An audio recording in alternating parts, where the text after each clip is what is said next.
Every morning you wake up knowing that the floor will support your weight. You know that the sun will rise. And you know for sure that your body will not fall apart into elementary particles at any moment. But is that really the case?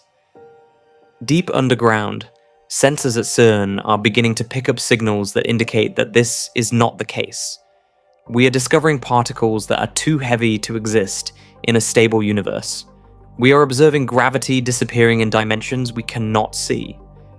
We find things in the laws of physics that, according to our data, should not exist at all. This video discusses 7 specific anomalies that indicate that our reality is much more fragile, much more artificial, and much more dangerous than we were taught in school. So, for the last 50 years, physicists have relied on a rule book called the Standard Model. It is the most successful theory humans have ever written. It predicts everything.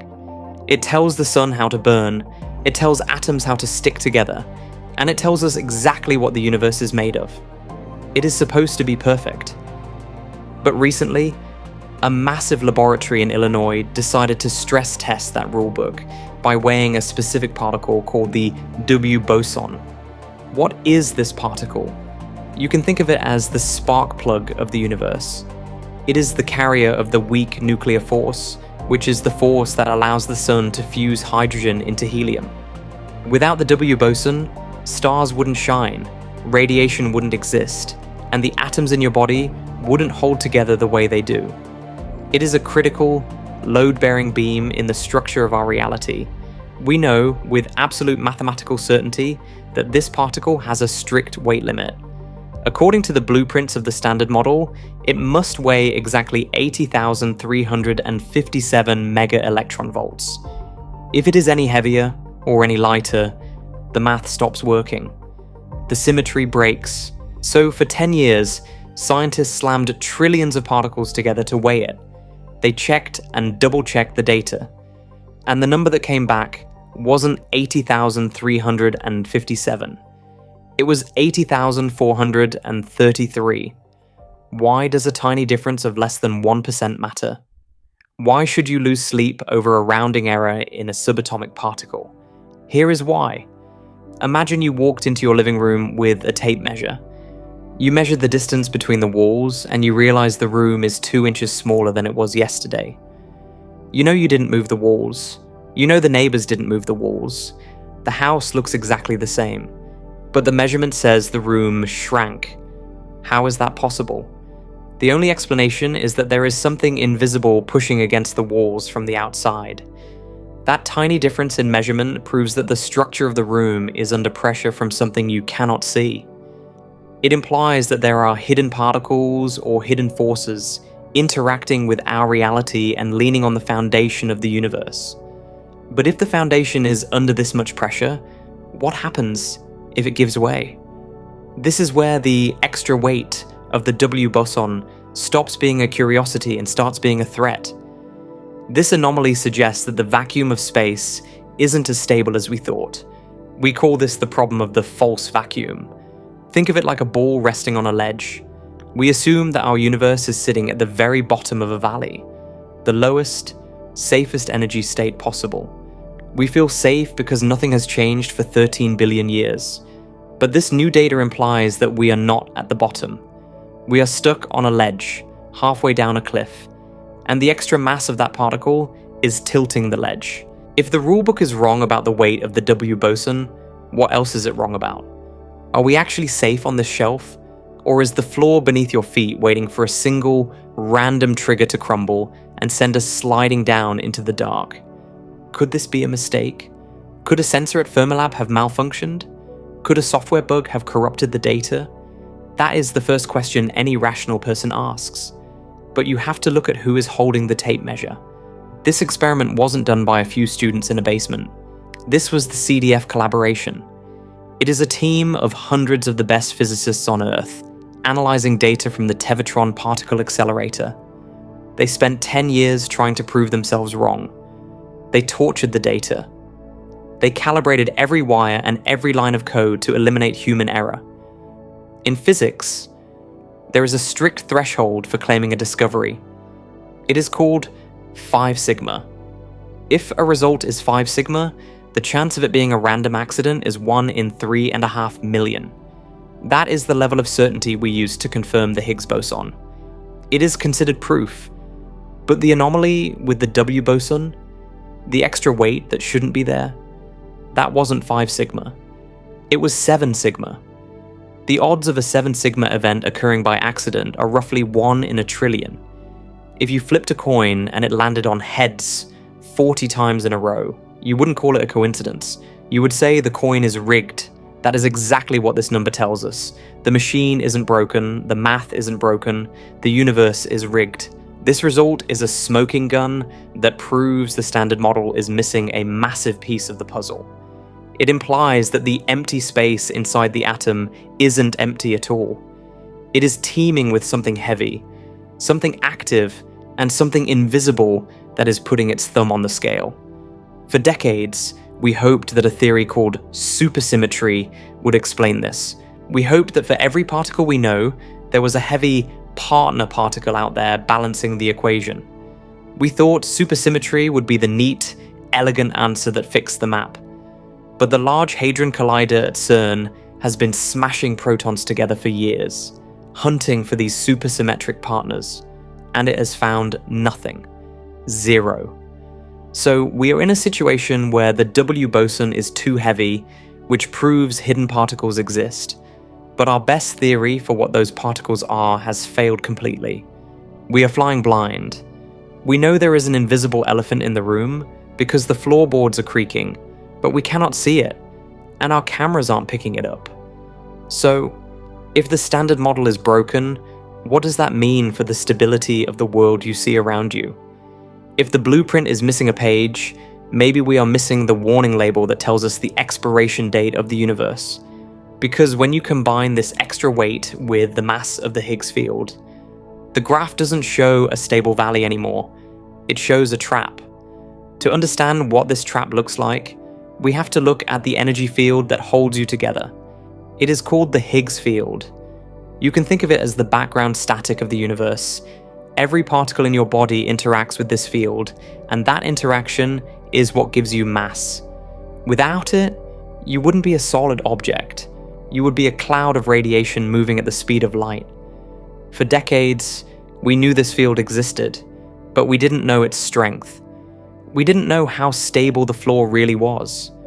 But in 2012, we finally caught the Higgs boson and put it on the scale. We got a very specific number, 125 giga-electron volts. Physicists look at that number, 125, and they get very quiet. Why? Because the stability of the entire universe depends strictly on that weight. If the Higgs were a little lighter, say 120, the energy field would be solid. We would be sitting at the bottom of a deep valley and nothing could move us. We would be safe. If the Higgs were much heavier, the field would have been so unstable that the universe would have collapsed billions of years ago. Stars and galaxies would never have formed. But 125? This number sits exactly in the middle. It puts us in a grey zone. It implies that the universe is stable enough to exist for a while, but not stable enough to last forever. We call this metastability. It means we are not at the bottom of the valley. We are stuck on a shallow ledge halfway up the cliff, and the wall that keeps us from falling off that ledge is not as high as we hoped. So, if we are stuck on this ledge, what prevents us from sliding down? In our everyday world, you are safe behind a wall unless you have enough energy to climb over it. Gravity holds you down. But the Higgs field doesn't follow the rules of the everyday world. It follows the rules of quantum mechanics. And in the quantum world, walls are not solid. If a subatomic particle hits a barrier, it doesn't always bounce off. Sometimes, it cheats. It borrows energy, disappears, and tunnels right through the wall to the other side. Since the vacuum of space is just a quantum field, it can do the exact same thing. Because the mass is 125, the wall holding our universe in place is thin enough to tunnel through. We don't need a massive collision to push us over the edge. We don't need a disaster. We just need probability. If just one tiny point in space, anywhere in the cosmos, randomly fluctuates and tunnels through that barrier, it instantly finds the true vacuum on the other side. The moment that happens, the floor drops out. The energy state crashes to the bottom of the cliff. So the W-Boson anomaly tells us the ledge is tilting, and the Higgs mass tells us the wall is full of holes. We are living on borrowed time in a system that is mathematically designed to fail. But what does it actually look like when the loan comes due? If the vacuum collapses, do we see an explosion? Do we feel the heat? Or is it something much faster and much quieter? So, a tiny point in space tunnels through the wall. It drops from our false vacuum into the true vacuum. What happens next? You might expect an explosion, like a nuclear bomb going off. But this is much worse than a bomb. A bomb just rearranges matter. This event rewrites the rules of matter itself. Physicists call this event bubble nucleation. Think of a glass of supercooled water. It is liquid, but it is below freezing temperature. It wants to be ice, but it needs a trigger. If you tap the glass, a crystal forms. That crystal expands instantly, turning the liquid into solid ice. The vacuum collapse works exactly the same way. The moment that point in space drops to a lower energy state, a bubble forms. But inside that bubble, space is not space anymore. It is a different kind of reality. The laws of physics, you know, how atoms bond, how light travels, how gravity pulls, are determined by the specific energy level of the Higgs field. If you change the energy level, you change the laws. So, as the wall of this bubble expands, it doesn't just burn things, it fundamentally alters them. What happens to an atom inside that bubble? The protons in your body are stable right now because the current laws say they have to be. But inside the true vacuum, the parameters change. The strong nuclear force might become too weak to hold the nucleus together, or the mass of the electron might suddenly change. This means that chemistry itself becomes impossible. If this bubble hits the Earth, the planet doesn't explode. It simply ceases to be Earth.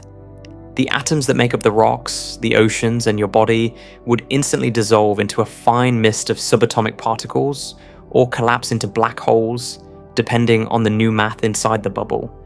It is a total hard reset of the operating system. And once this bubble starts growing, it feeds on itself. The energy released by the collapse pushes the wall of the bubble outward with infinite force. It swallows everything in its path, rewriting the universe one galaxy at a time. But if a galaxy a billion light years away collapsed yesterday, would we know about it? Would we see it coming? This is where the laws of physics play their cruelest trick on us. It is about speed. In our universe, there is a strict speed limit. Nothing can travel faster than the speed of light. This applies to matter, but it also applies to information. If the sun exploded right now, you wouldn't know it for 8 minutes.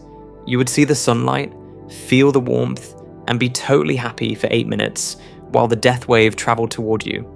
The wall of the vacuum bubble moves at exactly that speed. Because the collapse releases massive amounts of potential energy, the bubble wall accelerates instantly to the speed of light. And this creates a terrifying problem for the observer. Light is the only way we can see anything. It is the messenger. But in this case, the killer is moving at the exact same speed as the messenger. This means you cannot see the bubble coming. If a vacuum decay event started on the moon right now, you would look up at the sky and see the moon. It would look normal. The light from the moon is traveling to your eye at 186,000 miles per second. But the wall of erasure is chasing that light at the exact same speed. The photons carrying the image of the safe moon would hit your retina at the exact same instant that the bubble wall hit your body. There is no warning. There is no siren. There is no time to say goodbye.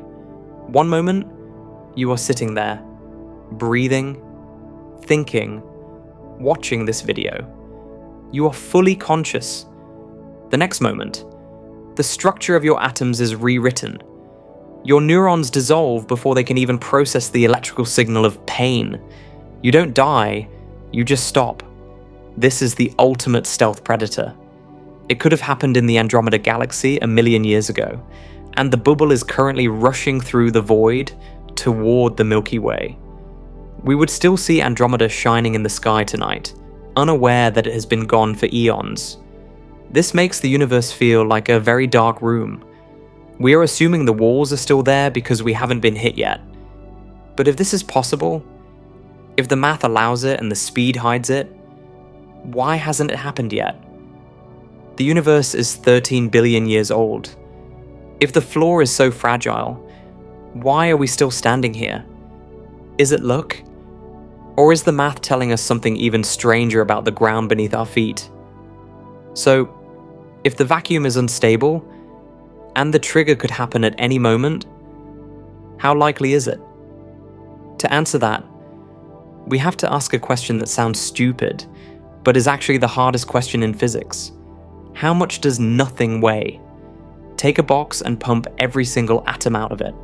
Remove every photon of light. Shield it from radiation. You have a box full of absolute nothingness. Does that box weigh zero? Your intuition says yes, but quantum mechanics says no. According to quantum field theory, empty space isn't empty. It is a chaotic boiling soup of virtual particles. These are particles that pop into existence, borrow energy from the vacuum, exist for a split second, and then destroy each other. This is happening everywhere, all the time. It is happening inside your skull right now. This activity creates energy. And since Einstein taught us that energy is mass, this means nothing actually has a weight. So, physicists decided to calculate it. They took the equations of the standard model and added up all the energy of all the virtual particles jittering in the vacuum. They wanted to know the density of empty space. The number they got was catastrophic. The math says that the energy of the vacuum should be so intense, so heavy, that space-time should have curled up into a ball instantly after the Big Bang. The universe should have ripped itself apart or collapsed into a black hole in a fraction of a second. But look around you. The universe is still here. Space looks flat. It looks empty. It looks calm. When we measure the actual weight of the vacuum, which we call dark energy, we find a number that is incredibly small. So we have two numbers. The number the math predicts, and the number reality shows us. How big is the difference between them? It is 10 to the power of 120. That is a 1 followed by 120 zeros. This isn't just a mistake. This is the largest discrepancy in the history of science. It is called the vacuum catastrophe. Imagine you tried to estimate the weight of a grain of sand, and your math told you it weighed more than the entire observable universe. That is how wrong we are. This error tells us one of two things. Either our understanding of the universe is fundamentally broken, and we have no idea how gravity works, or the vacuum really is that heavy, and something else, some magical hidden number, is cancelling it out perfectly to within 120 decimal places. If the second option is true, it means we are balancing on a knife edge that is sharper than an atom. The forces trying to crush us are titanic, and the force saving us is a lucky accident. Why would the universe be balanced so perfectly on the brink of destruction? Why are we alive? If the Higgs mass is a trap, and the vacuum energy is a catastrophe, and the math says we should have been crushed billions of years ago, why are you sitting here? The most popular answer physicists give is called the anthropic principle. It goes like this. If the universe had collapsed, we wouldn't be here to ask the question. Since we are here to ask the question, the universe must be stable. Does that satisfy you? It shouldn't. It is circular logic. It is like winning the lottery 10,000 times in a row, and when the police ask you how you cheated, you say, well, if I hadn't won, I wouldn't be rich. It doesn't explain why you won. It just states the obvious. This logic implies something dark about our place in the cosmos.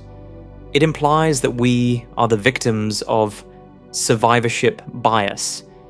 If the math says that a stable universe is incredibly unlikely, a 1 in a trillion shot, then the only way to get a universe like ours is to roll the dice trillions of times.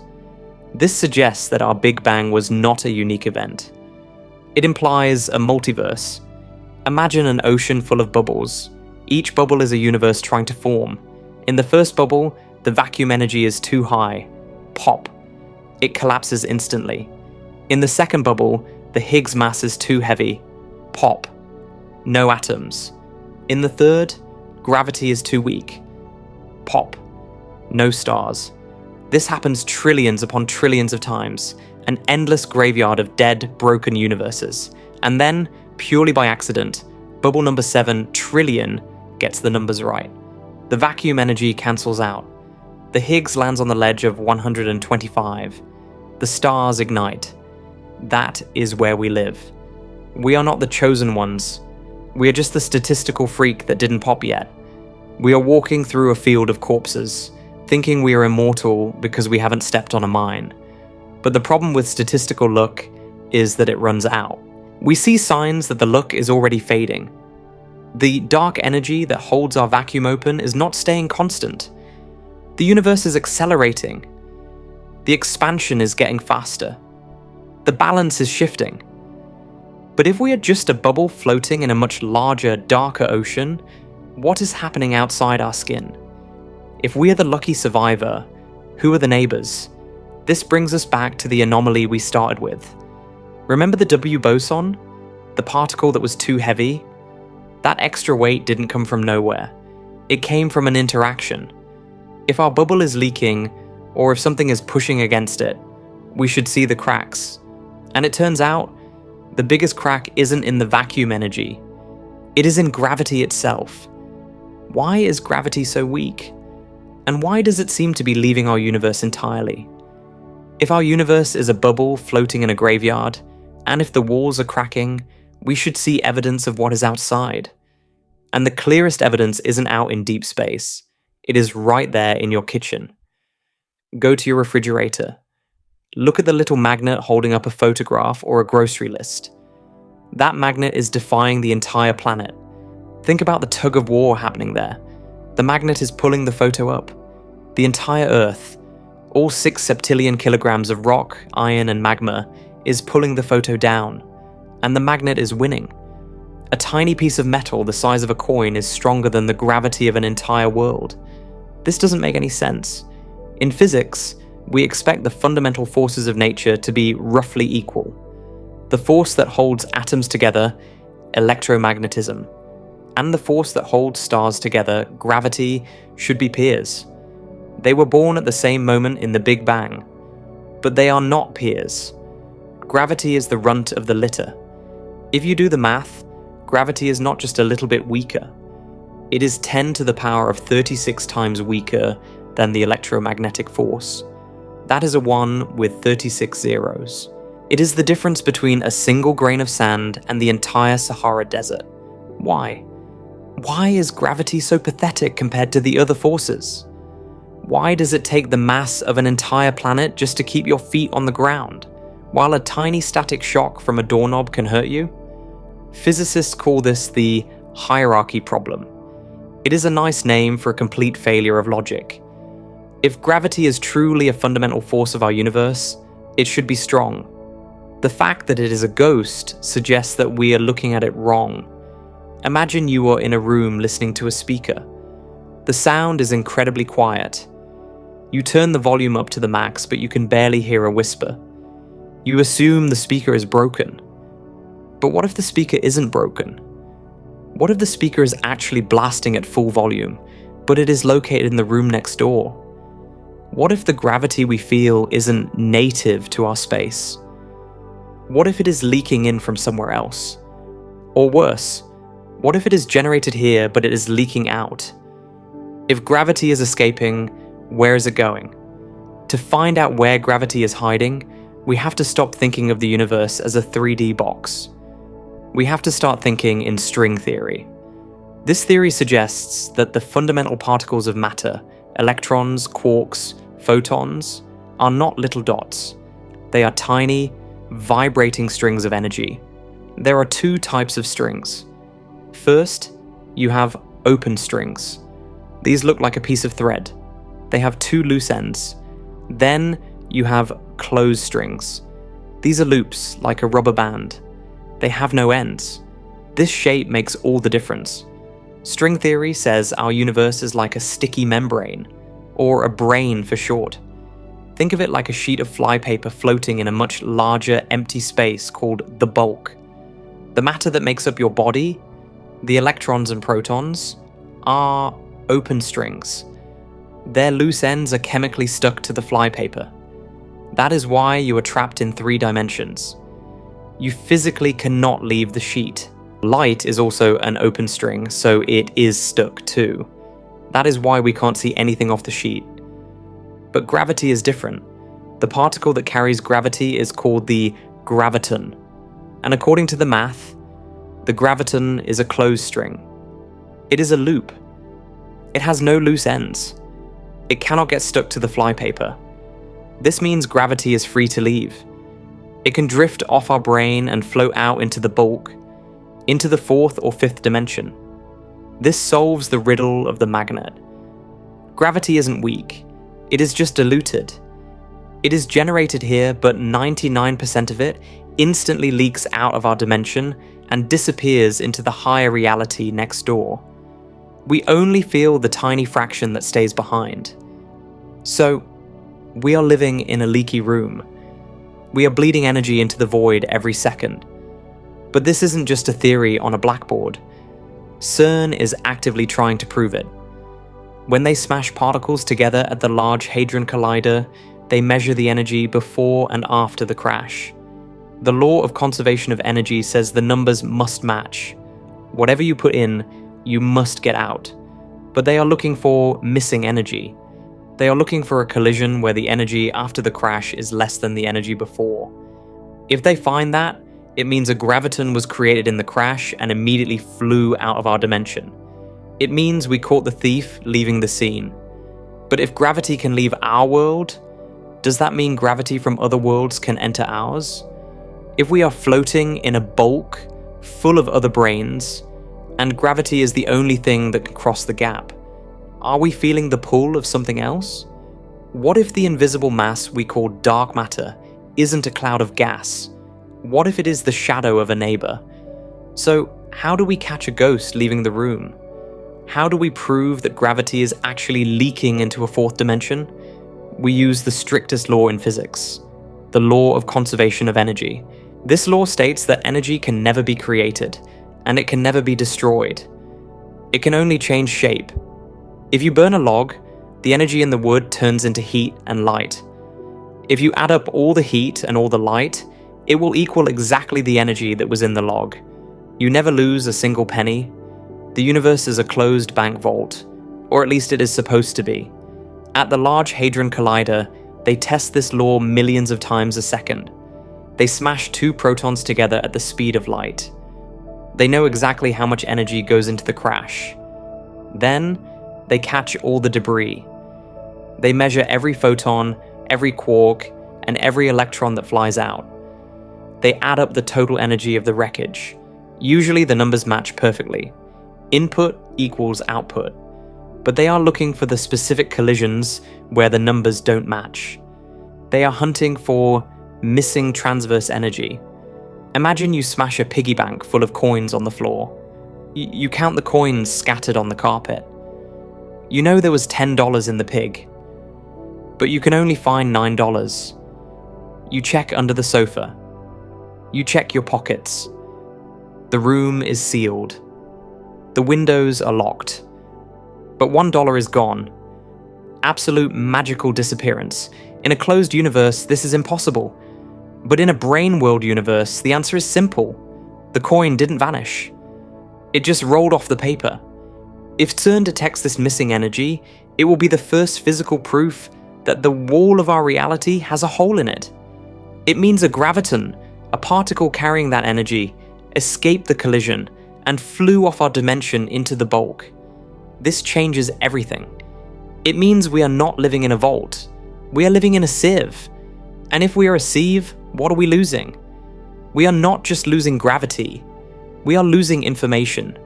Every particle that leaves takes data with it. It takes a record of the collision, a piece of the history of our universe, and carries it out into the void where we can never retrieve it. We are slowly bleeding out. But this door swings both ways.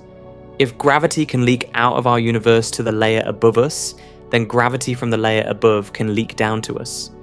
If there is a structure floating in the dark right next to our brain, we wouldn't be able to see it with our eyes. Light is stuck to our sheet, but we would feel its weight. Does that sound familiar? Invisible mass? Heavy gravity? No light? We have a name for that. For 80 years, astronomers have been staring at a problem called dark matter. They look at a galaxy, and they see it spinning too fast. The visible stars don't have enough gravity to hold it together. It should fly apart like a broken merry-go-round. But it stays solid. To explain this, we invented a ghost. We said, there must be a giant cloud of invisible matter inside the galaxy holding it together. We have spent billions of dollars trying to catch a particle of dark matter. We built detectors deep underground. We built space telescopes. We found nothing. Not one single particle. Why is it so hard to find? Maybe because it isn't there. String theory offers a much creepier explanation. It suggests that dark matter isn't a cloud of gas inside our galaxy. It is the shadow of a different galaxy. Picture our universe again as a thin sheet of paper floating in the air. Now, imagine another sheet of paper floating parallel to it, just a few millimeters away. You cannot see the other sheet. Light travels along the paper, not between them. To you, the space above the paper is empty. But on that other sheet, there is a star. A massive, heavy star. Gravity, because it is a closed loop, can jump the gap. The gravity from that star radiates out, crosses the few millimeters of bulk space, and hits our sheet. What do we experience? We see a spot in empty space that has intense gravity. Things orbit around it. Light bends around it. But there is nothing there. It is a poltergeist. This is the shadow brain hypothesis. It implies that we are not alone in the room. We are sharing the same volume of space with a parallel reality, separated by a dimensional gap smaller than an atom. They could have stars. They could have planets. They could have civilizations. We are haunting each other. Their gravity holds our galaxies together, and our gravity pulls on theirs. We are locked in a dance with a partner we can never touch. This turns the concept of aliens upside down. We are looking for life on distant planets, light years away. But the most advanced life might be sitting right here, right now, folded into a dimension that touches your skin, but is forever locked away by the geometry of the bulk. But if they are right there, is it safe? If two sheets of paper are floating that close to each other, what happens if they drift? What happens if the gap closes? And looking at the movement of our own galaxies, it seems like something massive is indeed reeling us in. We are not just drifting, we are flowing. If we are sharing our room with an invisible giant, is it just watching us, or is it doing something to us? To answer that, we have to look at how the universe moves. You have probably heard that the universe is expanding. Galaxies are supposed to be drifting away from each other like dots on a balloon that is being inflated. In this model, everything moves apart. There is no preferred direction. There is no north or south in space. It is just a smooth, uniform spread. But in 2008, a team led by Alexander Kashlinsky at NASA found a glitch in the expansion. They looked at the motion of huge galaxy clusters, groups of thousands of galaxies bound together by gravity. They expected to see them expanding randomly. Instead, they saw a river. They found that millions of galaxies, including our own Milky Way, are not just expanding. They are drifting. They are all moving in the same specific direction, towards a patch of sky between the constellations of Centaurus and Hydra. And they are moving fast. The speed is shocking. About 600 kilometers per second. That is 2 million miles per hour. Physicists call this the dark flow. Think about what that implies. It is like you are swimming in a calm, expanding ocean. You think you are just floating. But suddenly you realize that you, and every other swimmer for 1,000 miles, are being pulled by a silent, invisible current in one direction. You aren't swimming anymore. You are being dragged. The scariest part about this flow is the math of the pull. To drag that much mass, millions of galaxies, at that speed, you need a gravitational source of impossible size.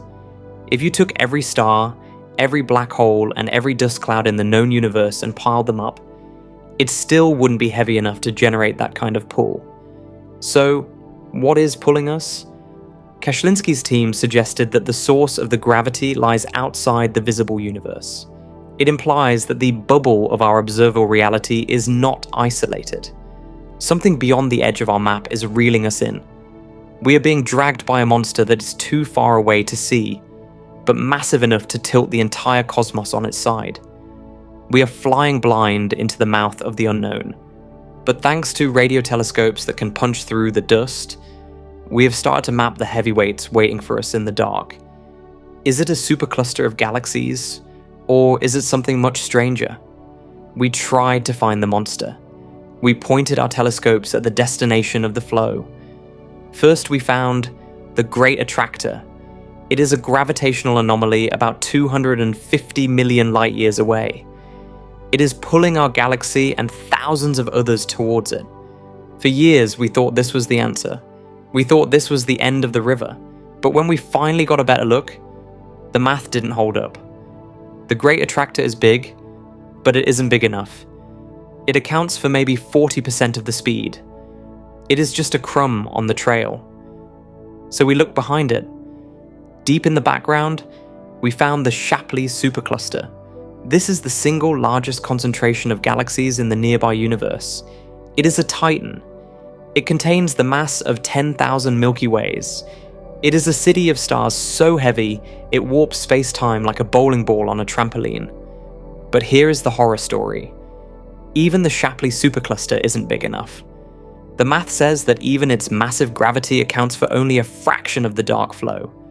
The real source, the true Leviathan, is still further out, past the horizon, hidden in the unobservable universe where light has not had time to reach us yet.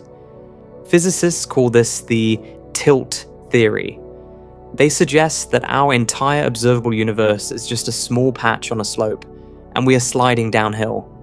We are falling into a gravitational drain created by a structure so colossal that our entire reality is just a speck of dust orbiting it.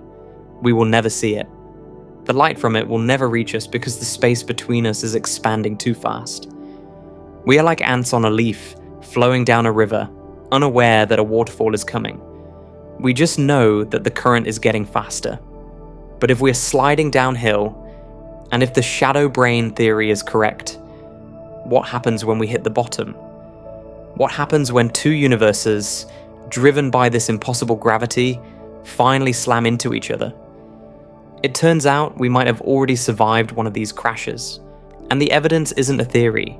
It is a scar that is printed on the sky above your head right now. If we are sliding toward a monster, and if we are haunted by a shadow universe next door, how does this story end? Or more importantly, how did it begin? The standard story of the Big Bang says that the universe exploded out of nothing. One moment there was void. The next moment there was fire. It sounds like a miracle, but a theory called the ekpyrotic universe, proposed by physicists Paul Steinhardt and Neil Turok, suggests that the Big Bang wasn't a birth. It was a collision. Remember the two sheets of paper? Our brain and the shadow brain? According to this model, these sheets are not fixed in place. They move. They ripple as they float through the bulk. And because gravity pulls them together, they are destined to meet. Imagine two giant metal symbols slamming together in a dark room. The moment of impact is catastrophic. All the kinetic energy of the moving brains is instantly converted into heat and radiation. To an observer inside the sheet, it looks like the entire universe suddenly caught fire. The temperature spikes to trillions of degrees. Matter is vaporized and reformed. Space expands rapidly from the shockwave.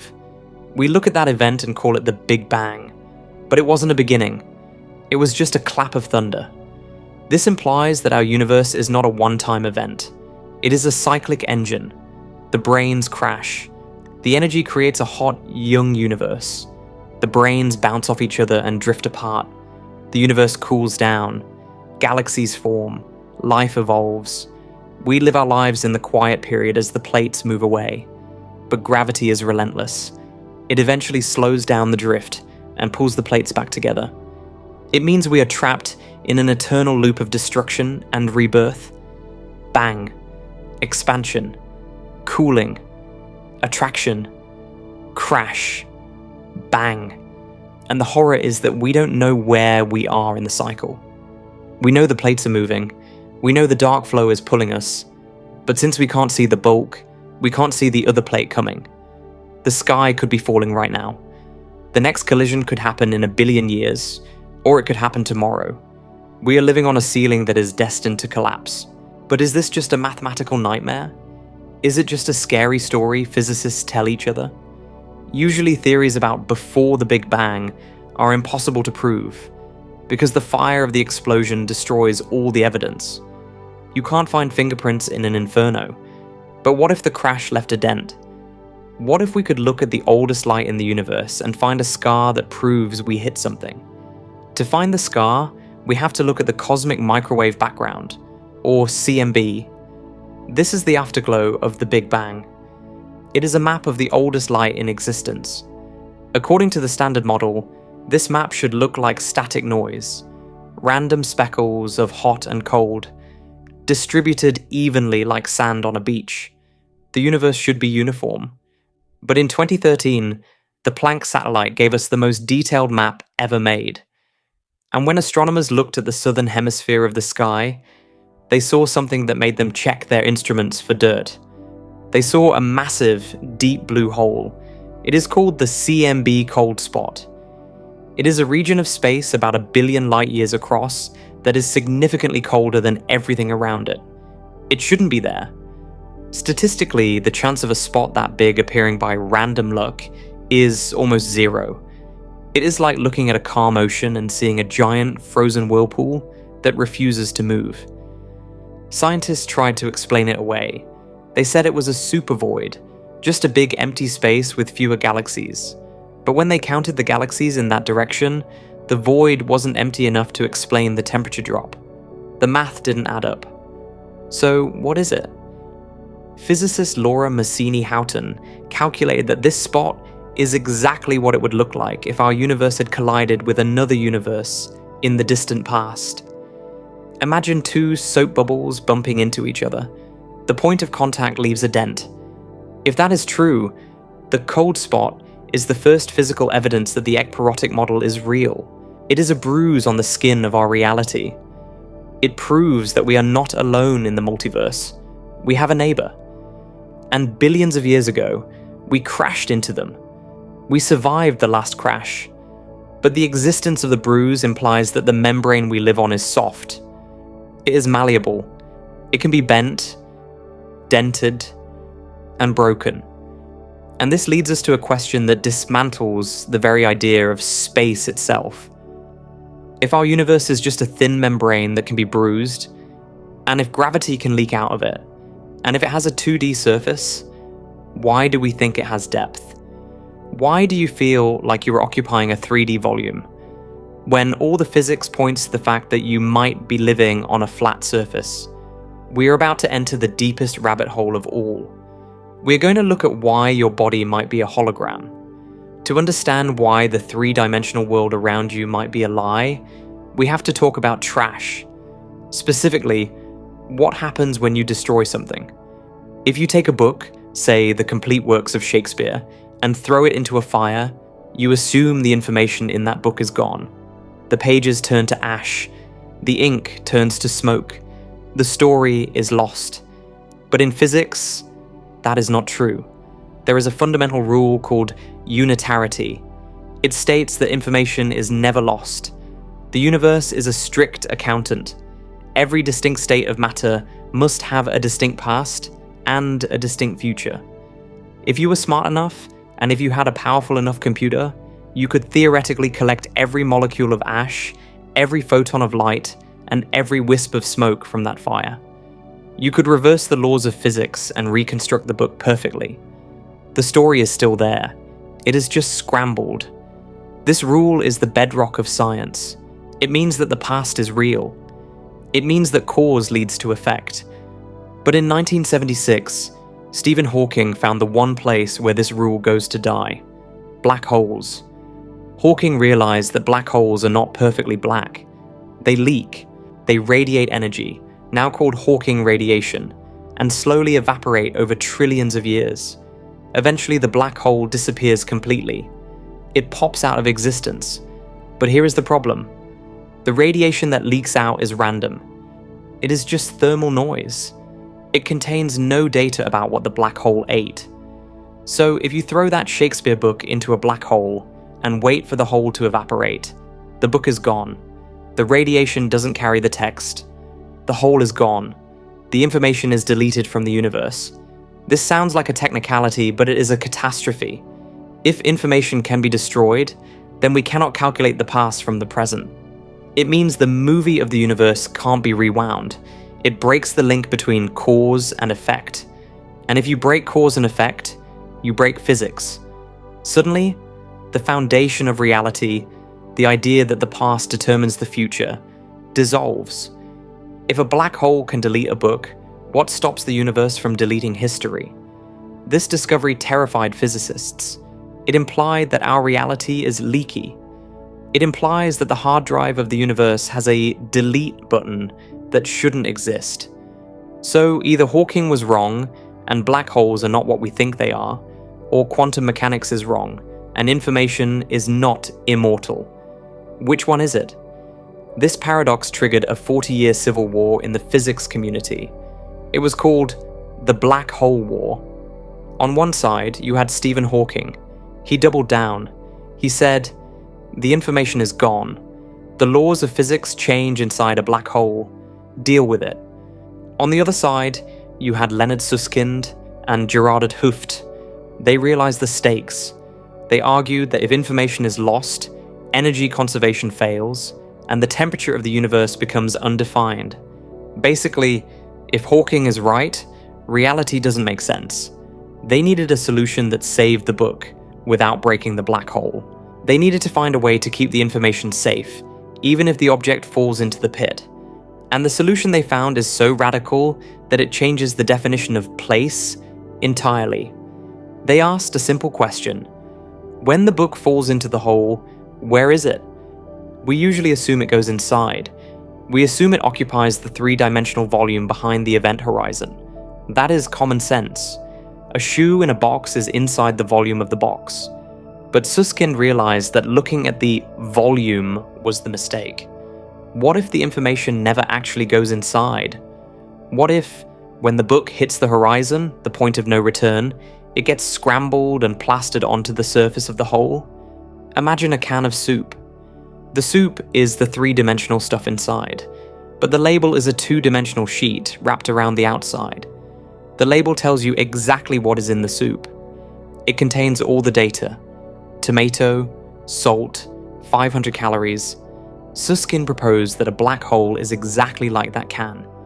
The real book, the data, the text, the meaning, is encoded on the 2D surface of the event horizon. The 3D version that falls inside is just a projection. It is a hologram.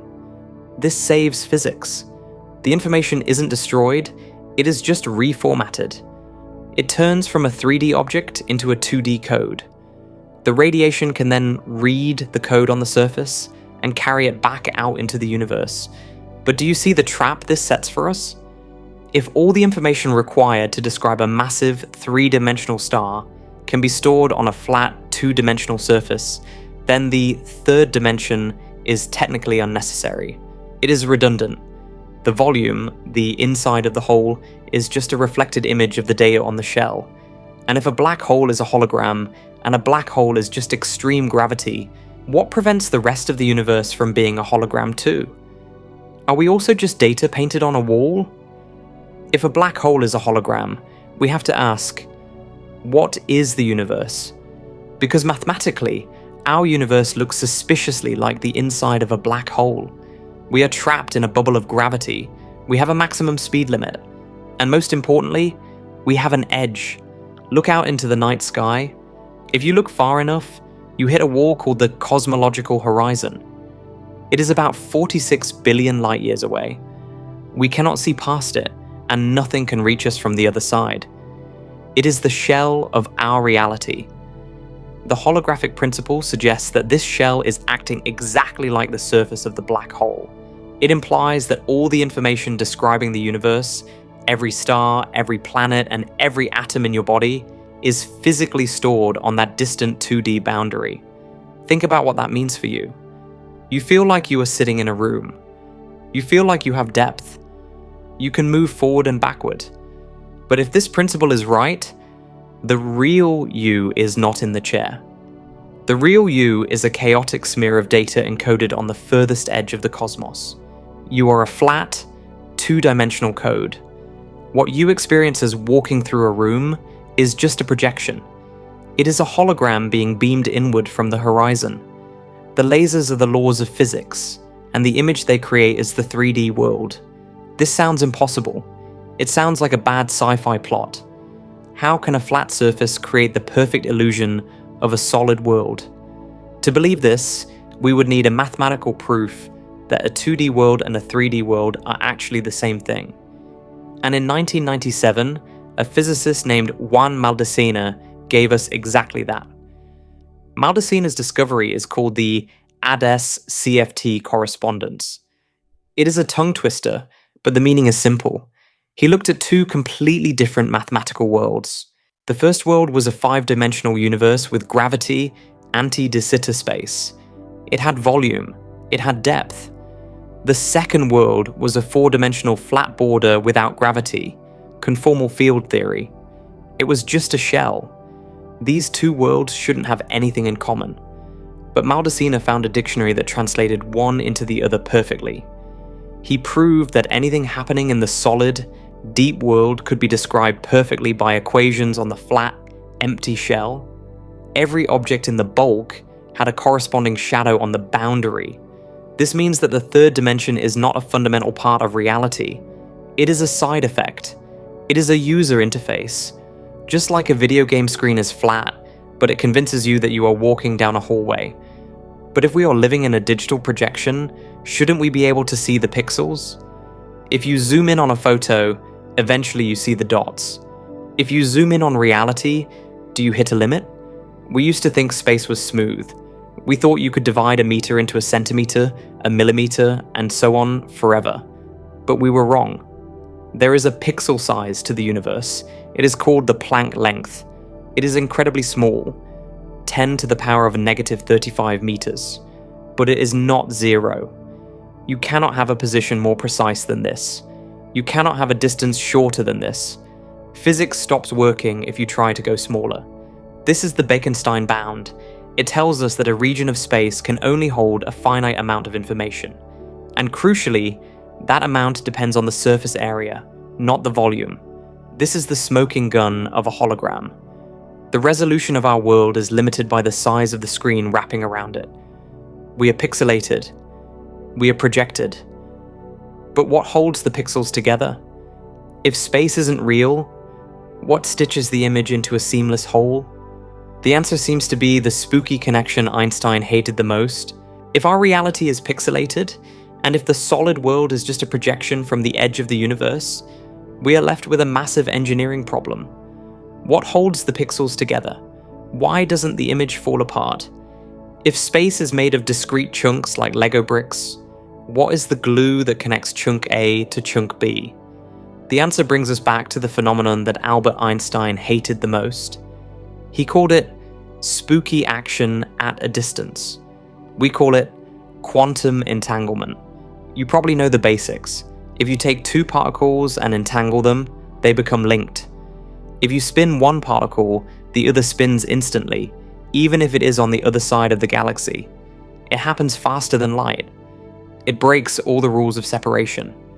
For a century, we thought this was just a weird magic trick that particles did inside space.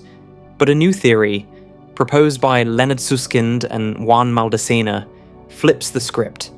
It is called ER equals EPR. It suggests that entanglement isn't happening in space.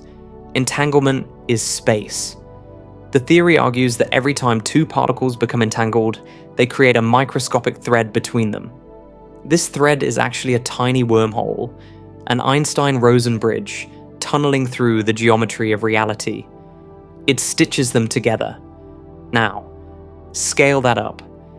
Imagine that the empty void between the Earth and the Moon isn't empty. Imagine it is packed with trillions upon trillions of these tiny quantum threads, connecting every atom in the vacuum to every other atom. This dense network of connections is what creates the sensation of distance and geometry. You're not walking through empty air. You're walking through a web. Space-time is a fabric that is being knitted together, moment by moment, by the entanglement of quantum information. This explains gravity in a totally new way. Gravity isn't a force pulling you down. Gravity is the tension in the web. When you have a massive object like the Earth, it entangles with more particles. It creates more threads. The web gets tighter. The fabric curves because the stitching is denser. You feel that tension as weight. But this leads to a terrifying conclusion about the stability of the stage we are standing on. If space is generated by entanglement, what happens if you break the link? If you somehow manage to unentangle the particles in this room, the walls wouldn't just fly apart. The space between the walls would cease to exist. The concept of distance would vanish. The reality would dissolve into a non-geometric chaos of abstract data. We are literally held together by the spooky action of ghosts. We are a quilt stitched over a void. And just like a sweater, if you pull on the wrong thread, the whole thing can unravel. The universe relies on these connections to maintain the illusion of continuity. But as we saw with the false vacuum, the universe doesn't mind breaking its own rules. We have stripped away the walls, we have cracked the floor, and now we have dissolved the air itself. We have turned the physical world into a fragile, pixelated, leaky hologram. Is there anything left to hold on to? Let's stop for a second and look at the wreckage. We have been sitting here for an hour, and we have systematically dismantled every safety net you thought you had. We started with the ground beneath your feet. We found that the W-Boson is too heavy, and the Higgs field is too light, which means the vacuum of space is a trapdoor waiting to open. We found that we are not living in a stable valley, but on a crumbling ledge that could collapse at light speed before you finish this sentence. Then, we looked at the walls. We found that gravity is leaking out of our dimension, which implies that our universe is a leaky membrane floating in a much larger, darker bulk. We found that we are being dragged by a dark flow toward a monster we cannot see, and that we might have already crashed into another universe in the past, leaving a bruise on the sky. Then, we looked at the air itself. We found that the 3D volume you occupy is a lie. We found that black holes delete the interior and store data on the surface, and that our entire cosmos is likely a hologram projected from the horizon. We found that space is pixelated and stitched together by wormholes. It feels like we have hit rock bottom. It feels like there is nothing left to deconstruct. You might be thinking, okay, the physical world is a fragile illusion, but at least I am real. At least I have control over my own timeline. At least the future hasn't happened yet. This is the last refuge. We cling to the idea of time. We believe that even if space is fake, the story we are telling is real. We believe that the past is locked, the present is happening, and the future is a blank page waiting for us to write it. We believe we have agency. We believe we are the authors of our fate. But physics has one final, cruel card to play. And it is the card that takes away your freedom. We have to talk about the arrow of time. We have to talk about why you remember yesterday but not tomorrow. Is that a rule of nature? Or is it just a limitation of your brain? Because when we look at the experiments coming out of quantum labs right now, we see particles that don't care about your timeline. We see events in the future reaching back to change the past. We see a universe where the script is already written, the film is already in the can, and you are just a character reciting lines that were decided 13 billion years ago. If space is a hologram, time is a prison. And we have the experiment that proves the bars are real. It is called the quantum eraser, and it is going to break the last thing you trust, your own ability to choose. To understand why the future might be a prison, we have to look at the most famous experiment in the history of physics. It is called the double slit experiment. You have probably heard of it, but I want you to stop thinking about it as a science experiment and start thinking about it as a glitch in a video game, because that is what it is. Here is the setup. You have a wall with 2 vertical slits cut into it. Behind that wall, you have a detector screen. You take a gun that fires subatomic particles, electrons or photons, and you shoot them at the wall. Common sense tells you what should happen. The particles are like tiny tennis balls. Some will hit the wall and bounce off. Some will go through the left slit. Some will go through the right slit. On the back screen, you should see 2 vertical bands of impact marks. That is how matter works. That is how the world works. But when physicists actually run this test, that is not what happens. If they fire the particles and don't look at which slit they go through, the particles don't act like tennis balls. They act like water. They go through both slits at the same time. They interfere with themselves. On the back screen, you don't get 2 bands. You get an interference pattern, a complex series of many bands. This proves the particle is a wave. It is in 2 places at once. But here is where the glitch happens. The physicists say, okay, that's weird. Let's put a camera next to the slits to see which one it actually goes through. They turn the camera on. They fire the gun again.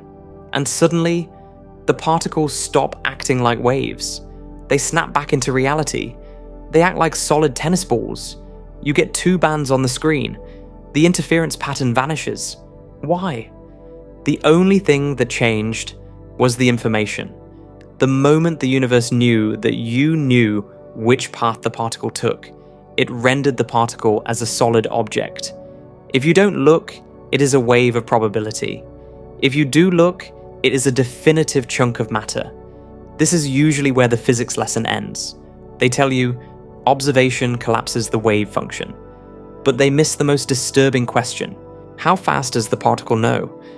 Does it know you are going to look before it hits the wall? To answer that, physicists decided to trick the universe. They designed a new version of the experiment. They wanted to see if they could fool the particle by deciding to look after it had already made its choice. They wanted to know if the logic of the universe works forwards or backwards. And in 1999, a team led by Yoon Ho Kim performed the delayed choice quantum eraser experiment. The results of that test shouldn't be possible. They violate the basic rule that cause must come before effect. They imply that the events of tomorrow are already shaping the events of today. The setup of the quantum eraser is complicated, but the logic is brutally simple. It is a trap for time. Here is what they did. They fired a photon at the double slits. The photon passed through the slits and hit the detector screen. The journey was over. The impact was recorded. The photon was dead. A dot appeared on the wall. But while that was happening, the scientists split the information about the photon's path and sent it on a longer journey. This information, the answer to which slit did it go through, traveled through a maze of mirrors and prisms. Crucially, this second journey took longer than the first one. This created a time gap. The photon hits the screen at time A. The information reaches the end of the maze at time B. At the end of the maze, the scientists had a choice. They could either look at the information, keep it, or they could scramble it, erase it. And here is the horror. They made this choice after the photon had already hit the screen. The photon was already dead. Its mark was already on the wall. History was written. Logic dictates that nothing the scientists do at time B can change what happened at time A. You cannot unscramble an egg. You cannot unbreak a glass. But the data showed the impossible. If the scientists decided to erase the information at time B, The record on the screen at time A showed an interference pattern, wave. If the scientists decided to keep the information at time B, the record on the screen at time A showed a clump pattern, particle. Do you see what that means? The photon hit the screen as a wave because the scientists were going to erase the data in the future. Or the photon hit the screen as a particle because the scientists were going to look at the data in the future. The particle knew what the choice would be before the choice was made. The future event caused the past event. This is called retrocausality. It destroys the idea of a linear timeline. We usually think of time as an arrow flying from the past to the future. But this experiment suggests that the arrow flies in both directions. The future is not a blank void. It is a solid reality that is pushing back against us. The year 3000 is just as real as the year 2000, and the events happening there are sending ripples back upstream to us right now. But if the future can rewrite the past, what does that say about your life? You think you are making free choices. You decide to click a video. You decide to drink coffee. You feel like the author of your own story. But if the end of the story is already written, and if the ending dictates the beginning, then you aren't writing anything. You are just fulfilling a requirement. You are a puppet dancing on strings that stretch backward from the end of time. And if we look at the math of electromagnetism, we can actually see the strings. So, we have a photon that changes its behavior in the past because of a decision made in the future. This breaks every rule of logic we have. How can a particle know what hasn't happened yet?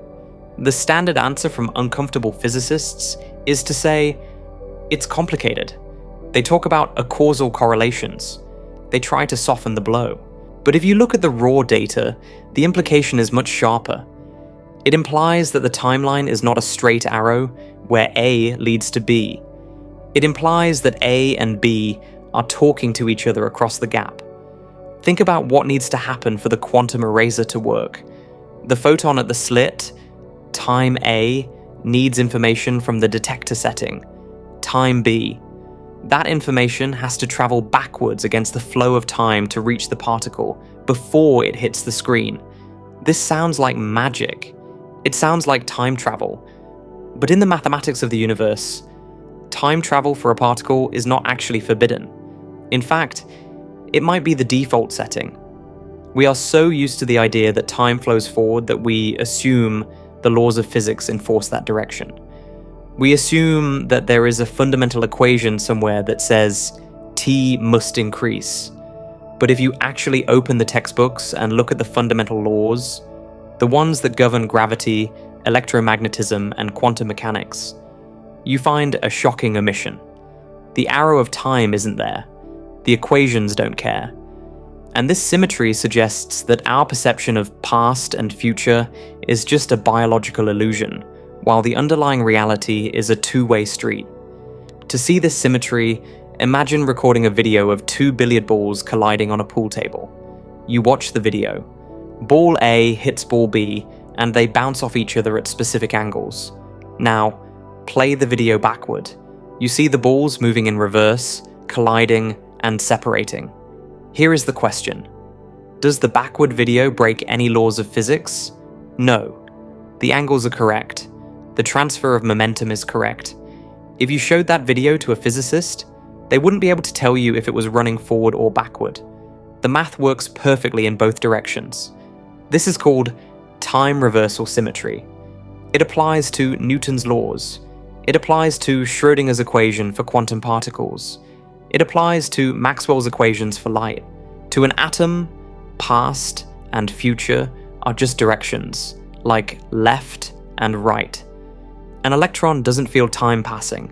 It just occupies a coordinate. So why do we feel time? Why can you remember the past, but not the future?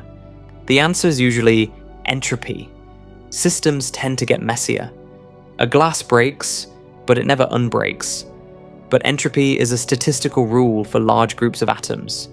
It explains the flow of heat. It doesn't explain the behavior of the individual particles that make up the glass. At the fundamental level, the level of the stuff you are made of, the future is just as accessible as the past.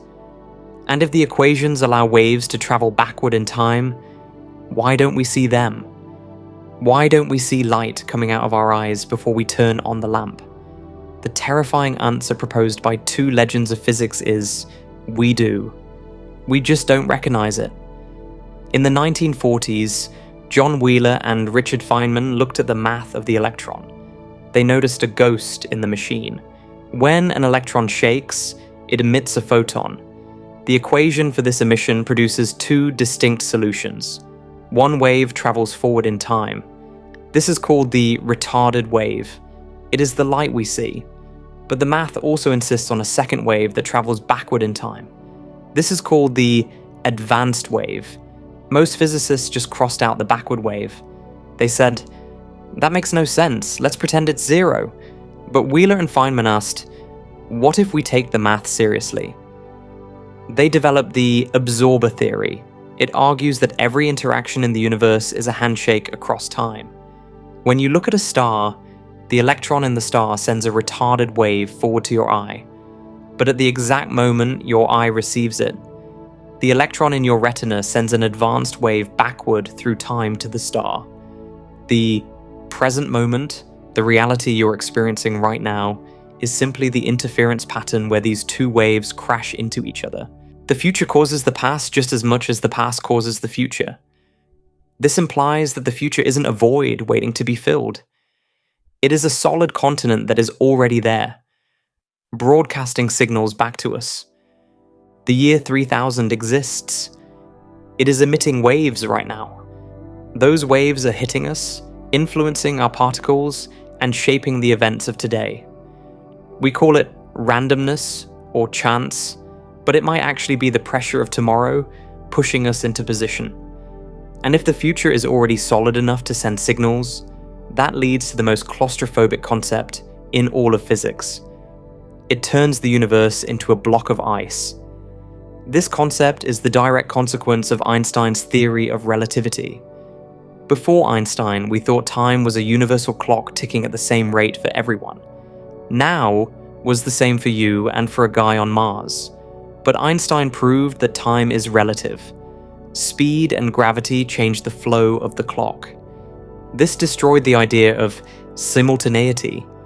Two events can happen at the same time for you, but at different times for someone moving past you.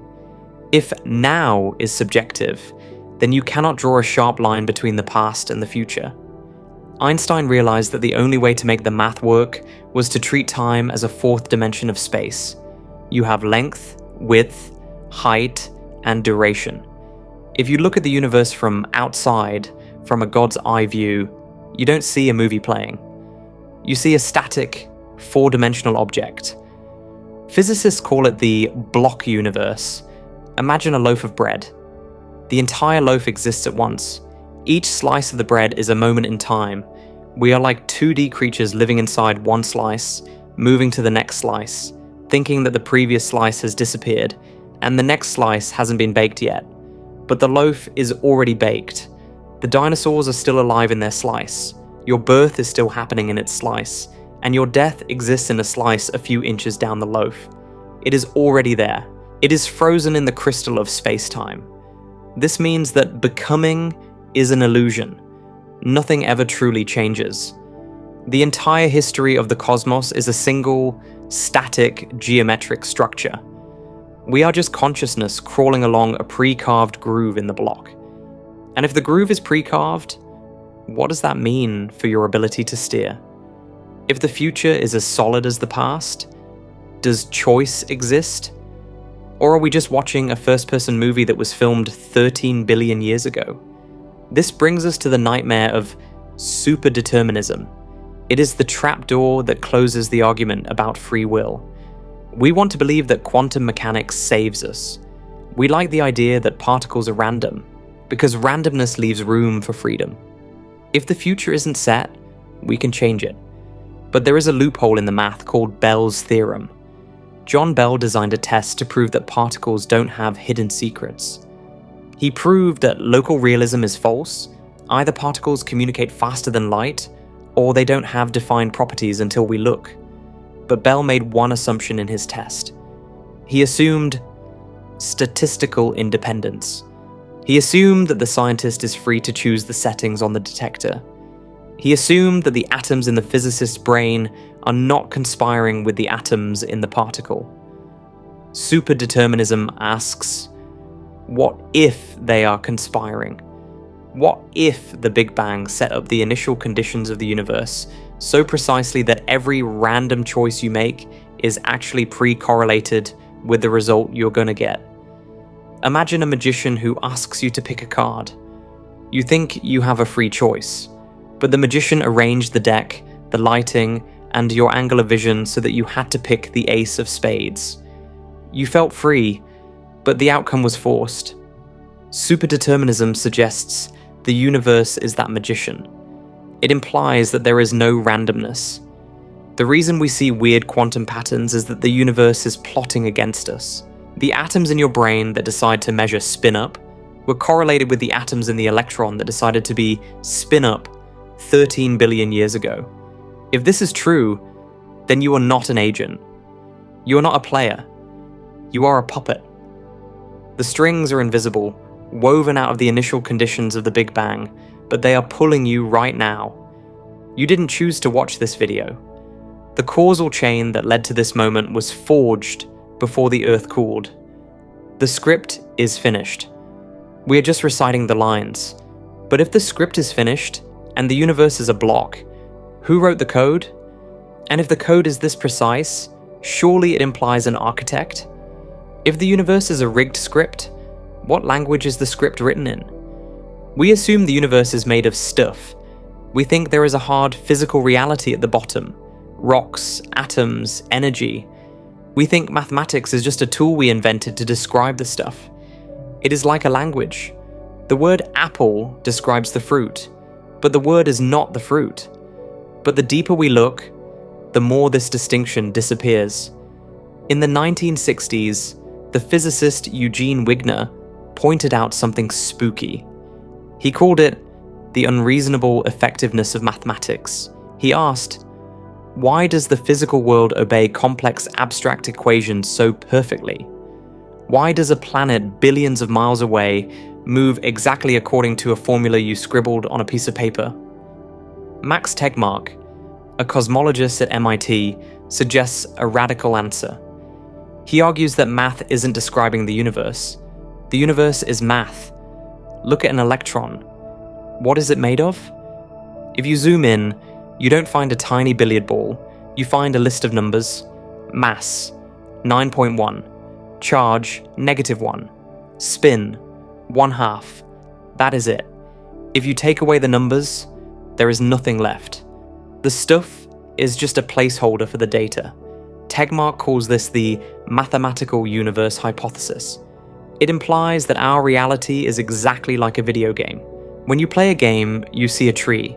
It looks solid. It casts a shadow. But if you open the game file, there is no tree inside.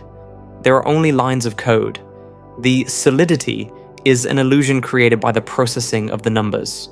If this is true, it means we are characters living inside a giant, complex equation.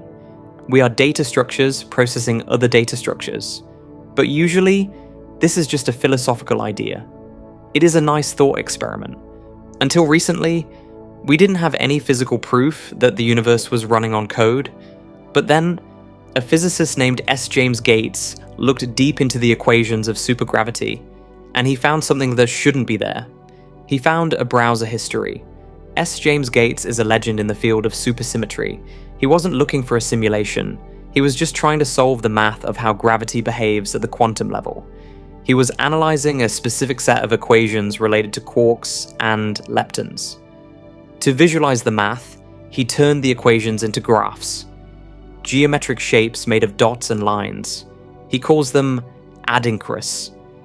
As he studied these shapes, he noticed a pattern. The arrangement of the lines looked familiar. It wasn't random physics. It was a specific, recognizable logic structure. He realized he was looking at computer code. Specifically, he found a string of doubly even self-dual, linear binary error-correcting block codes. That is a mouthful, but you use this code every day. It is the exact same class of algorithms that we use in Ethernet cables and Wi-Fi signals. Why would the fundamental equations of the universe contain code for Wi-Fi? This discovery is like looking at the DNA of a biological cell and finding a line of text that says, "Copyright Microsoft 1998. It is a signature. It suggests that the laws of physics are not natural. They are engineered. If the universe were purely analog, just a blob of energy expanding forever, there would be no need for discrete digital codes buried in the math. Analog systems don't use binary, but if the universe is digital, then finding binary code in the basement makes perfect sense. It means we have found the machine language of the simulation. But the specific type of code Gates found is even more disturbing. It isn't just data storage, it is error correction. Why does the universe need to correct errors? What is it trying to fix? To understand why error correction is a smoking gun, you have to talk to a computer engineer. In the 1940s, Claude Shannon, the father of information theory, figured out how to send a message through a noisy channel without losing data. If you send a stream of zeros and ones through a bad wire, static will flip some of the zeros to ones. The message gets corrupted. Shannon's solution was to add extra bits of code, redundant data that allow the receiver to check the math and fix the broken bits automatically. This is what allows you to watch Netflix without the video crashing every second. Your browser is constantly correcting the errors in the stream. So, why does the fabric of space-time contain the same algorithm?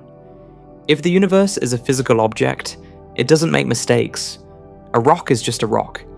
It doesn't need a spell checker.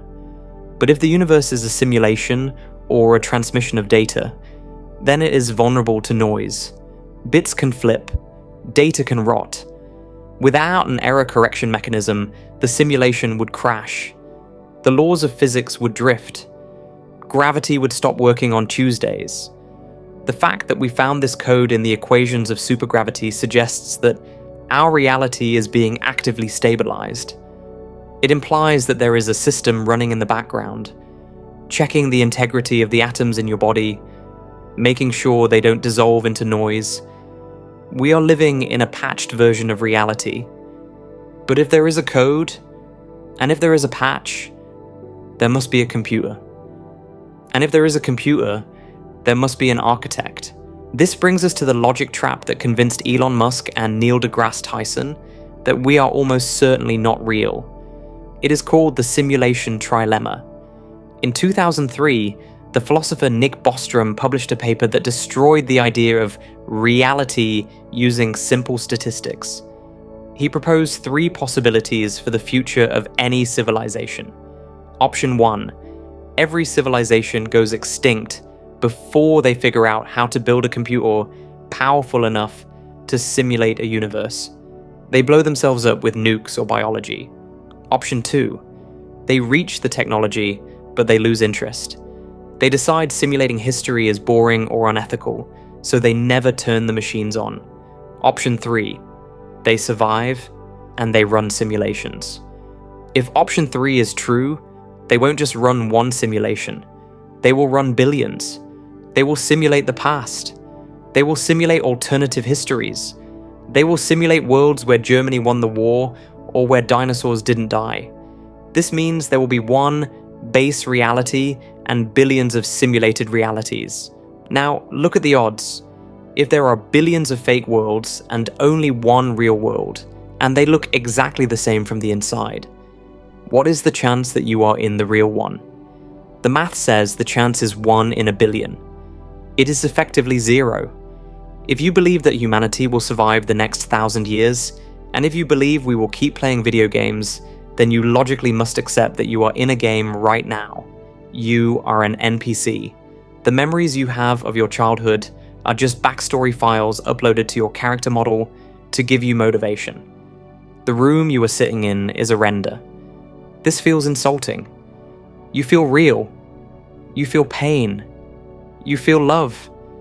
A computer program shouldn't feel this vivid. But look at the trajectory of our own tech. 40 years ago, we had Pong. 2 rectangles and a dot. Today, we have photorealistic VR. In another 40 years, we will have direct brain interfaces. We are already building the Matrix. Why do you think we are the first ones to do it? And if you look closely at the physics of our world, you start to see the limitations of the hardware we are running on. We have found the speed limit of the processor. Ask yourself a simple question. Why is there a speed limit? Why can light only travel at roughly 300 million meters per second? Why not faster? Why not instant? Why not faster? Why not instant? In a purely physical universe, infinite speed should be possible. If you push something hard enough, it should go faster. But in our universe, there is a hard ceiling. No matter how much energy you add, you cannot break that number. In computer science, we have a different name for this. We call it latency. Every processor has a clock speed. It can only calculate a certain number of operations per second. Information cannot move across the motherboard instantly. It takes time to travel from the memory to the CPU. If you were building a massive simulation of a universe, you would have to put a cap on the speed of information. If things moved instantly, the computer would have to calculate every interaction in the entire cosmos simultaneously. It would crash the server. By limiting the speed of light, the architect buys time. It ensures that causality happens in a manageable sequence. It prevents the system from overloading. This explains why the universe is so big and empty. The vast distances between stars act as buffers. It keeps the zones of the game separate so the engine doesn't have to render everything at once. We are not looking at a law of nature. We are looking at a hardware bottleneck. And the system uses other tricks to save memory. Remember the double slit experiment? The particle only decides to be real when you look at it. That isn't magic. That is optimization. In a video game, the computer doesn't render the room behind you. It only renders what is on the screen. This technique is called frustum culling, or foveated rendering. Quantum mechanics suggests our universe does the exact same thing.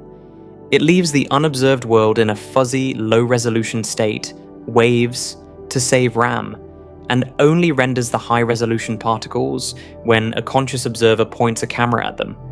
We are living in a game that is optimized for the player. But who is the player? This idea that the world is not there until you look at it sounds like philosophy. It sounds like something you talk about in a dorm room, not a lab. But in 2022, the Nobel Prize in Physics was awarded to 3 scientists, Aspect, Clauser, and Zeilinger, for proving exactly this. They destroyed a concept called local realism.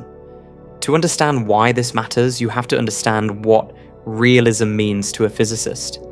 It means that objects have definite properties whether you are looking at them or not. It means the moon is there, and it weighs exactly what it weighs, even if everyone on Earth closes their eyes. Einstein believed in realism. He hated the idea that the universe was fuzzy, but the Nobel Prize winners proved him wrong. They demonstrated that subatomic particles do not have fixed properties until they are measured. Before the measurement, they don't just have unknown spins. They have no spin. They are not physical objects. They are lists of potentials. This means that realism is dead. The universe is not locally real.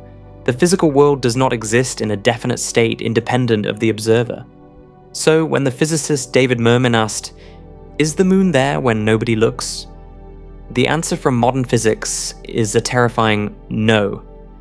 The moon is a probability wave. It is a set of coordinates waiting to be rendered. It only becomes a rock when a conscious mind interacts with it. This implies that we have the relationship backwards. We usually think that the universe is the stage and we are the actors, but the data suggests that we are the projector. The stage is dark until we point our eyes at it. But if the universe relies on an observer to exist, and if you are the observer, what kind of responsibility does that put on your shoulders? If you accept the physics of the observer effect, you have to accept a new definition of what you are. You are not a biological accident crawling on the surface of a rock. You are the rendering engine of reality. Think about the computer on your desk. The hard drive is full of data, photos, movies, games, but without a monitor, that data is invisible. It is just magnetic patterns in the dark. It takes a screen to turn those patterns into light. It takes a processor to turn the code into an image. You are that processor. The universe is a hard drive full of quantum information. It is a swirling chaos of waves. It has no color, no sound, and no texture. It is just math. Your brain is the machine that reads that math and converts it into blue sky, cold water, and hard floor. You are doing this work every millisecond of every day. You are knitting the quantum soup into a solid world. This means that you are holding the universe up. Without you, the simulation goes dark. Without a witness, the event of the Big Bang is just an equation that never gets solved. You are the mechanism that allows the universe to be real. This turns your life into a cosmic duty. It means that your perception is the fuel that keeps the engine running. But this creates a problem of scale. If you are the generator of reality, and I am the generator of reality, how do we coexist? Are we generating the same world, or are we trapping each other in a hall of mirrors? If we follow the logic of consciousness causes collapse, we hit a wall. If I look at a particle and see up, and you look at the same particle and see down, who is right? We established with Wigner's friend that we can both be right in our own bubbles, but we still manage to talk to each other. We still agree that the sky is blue. How is that possible? There is a theory called Cosmopsychism that solves this by removing the separation between us. It suggests that there are not 8 billion human minds on Earth. There is only one mind. The universe itself is the conscious entity, but to experience itself, it has dissociated. Think about a person with a dissociative identity disorder. Their mind fractures into different personalities. One personality doesn't know what the other is thinking. They share the same brain, but they feel like strangers. Cosmopsychism argues that the Big Bang was a psychotic break. The one mind shattered into trillions of tiny alters. You, me, the dog, the bacteria. We are the fragments of a single consciousness. We look at each other and see enemies, friends, and strangers. But we are looking in a mirror. When you talk to me, you're talking to yourself. When you hurt someone, you're hurting your own hand. The separation is an illusion created by the brain to keep the game going. This explains why the laws of physics are the same for everyone, because we are all running on the same underlying operating system. But it also reveals a terrifying truth about your identity. You are not a person. You are a mask worn by the universe. And underneath that mask, you are totally, absolutely alone. There is nobody else here. It is just you, forever. But why would an infinite, all-powerful mind choose to shatter itself? Why would it choose to become a fragile human who feels pain and fear? Why are we here? If we are the one mind, why did we choose this? Why did we choose a world full of cancer, war, and heartbreak? Why didn't we stay in the bliss of unity? The philosopher Alan Watts offered an answer that chills the blood. Imagine you could dream any dream you wanted. And in this dream, you had godlike power. You could fly. You could live for 1,000 years. You could have every pleasure. You would do that for a while. But eventually you would get bored. Omnipotence is dull. There is no surprise. There is no risk. So eventually you would choose to dream a dream where you are not in control. You would choose a dream where you don't know what is going to happen. You would choose a dream with danger. You would choose a dream where you could feel pain, just to feel something real. Watts argues that this is exactly what you are doing right now. This life, with all its struggles and fears, is the dream you chose to escape the infinite boredom of being God. We fractured ourselves because lonely eternity was unbearable. We accepted the risk of suffering because the alternative was the silence of the void. We built this simulation, filled it with monsters and traps, and then wiped our own memories so we could play the game for real. We are hiding from ourselves. But now that we have remembered the truth, Now that we have seen the cracks in the stage, what do? We have deconstructed the universe down to zero. We found the trapdoor, the leaking walls, the rigged script, and the lonely god hiding in the basement. Is there any reason to keep playing?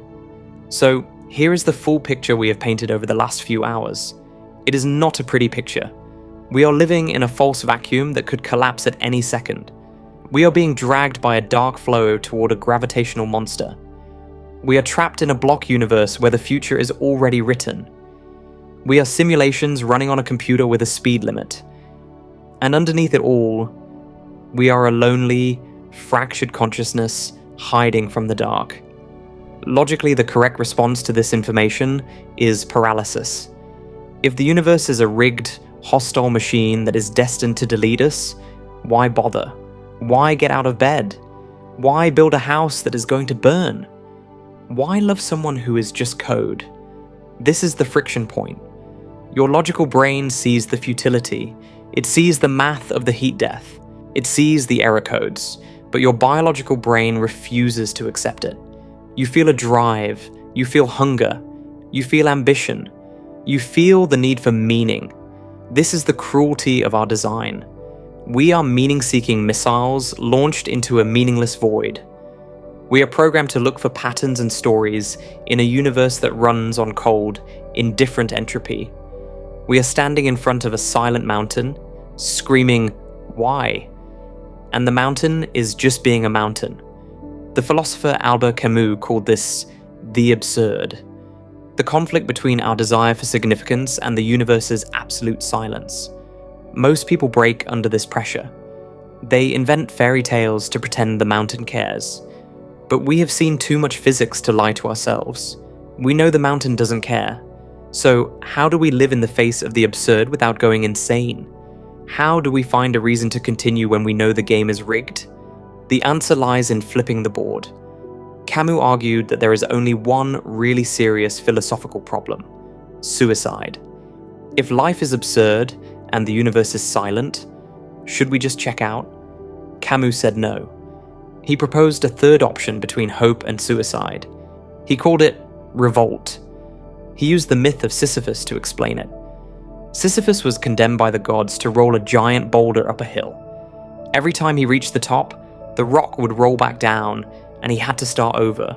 It is the ultimate picture of pointlessness. It is a loop of useless labor. That is your life. You wake up, you eat, you work, you sleep, and eventually you die. The rock always rolls back down. Entropy always wins.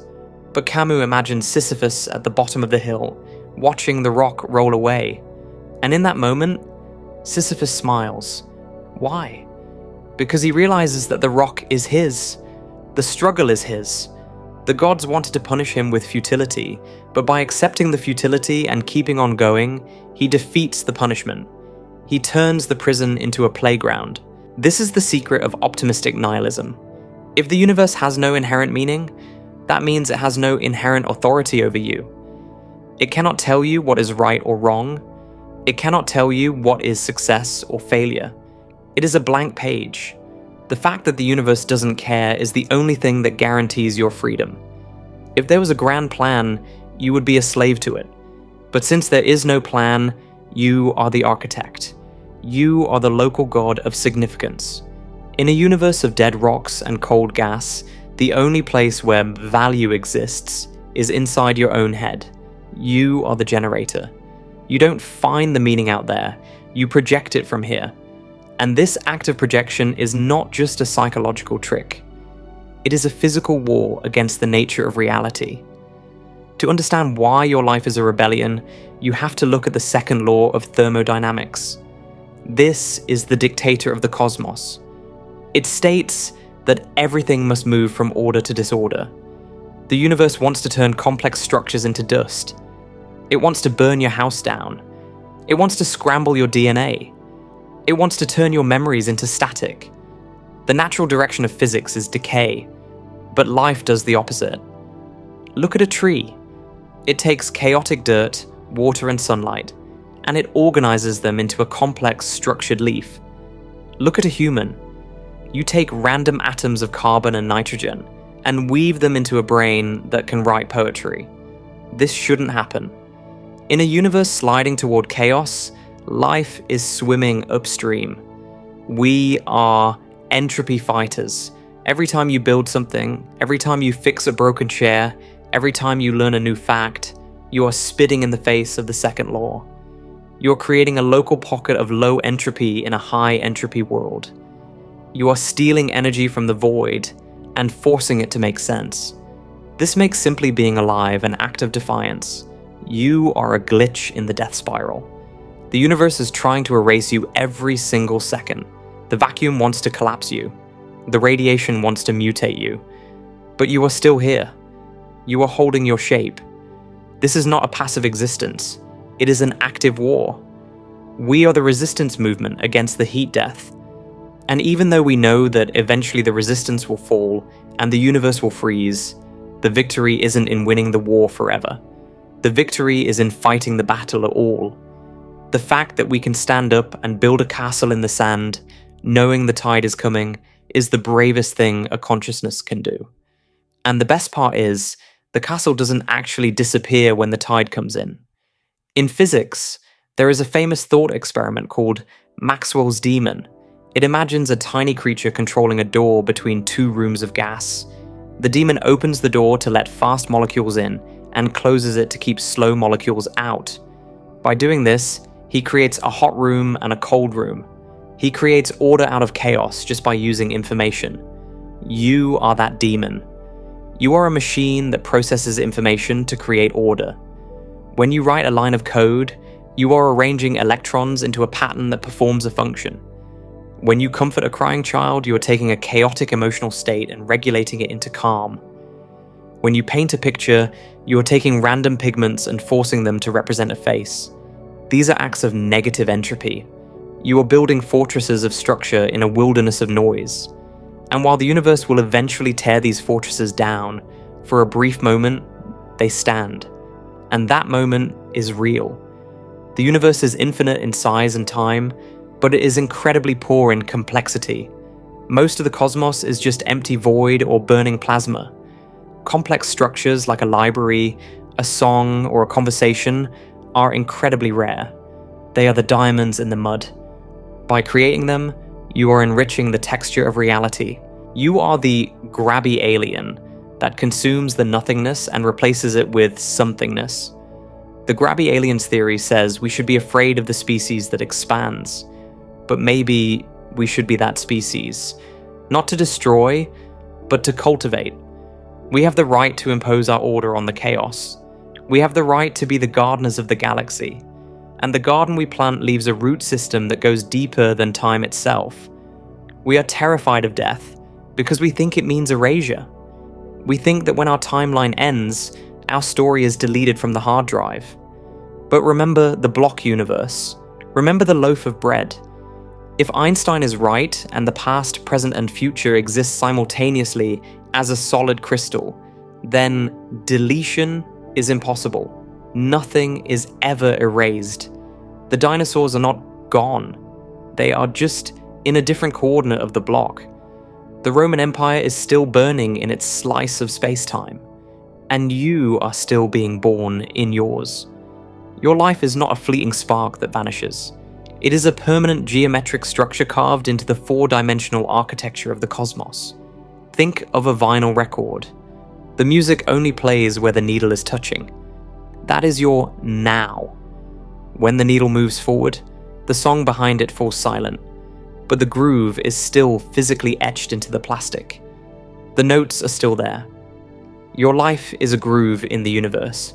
It has a start point and an end point, but the curve itself is eternal.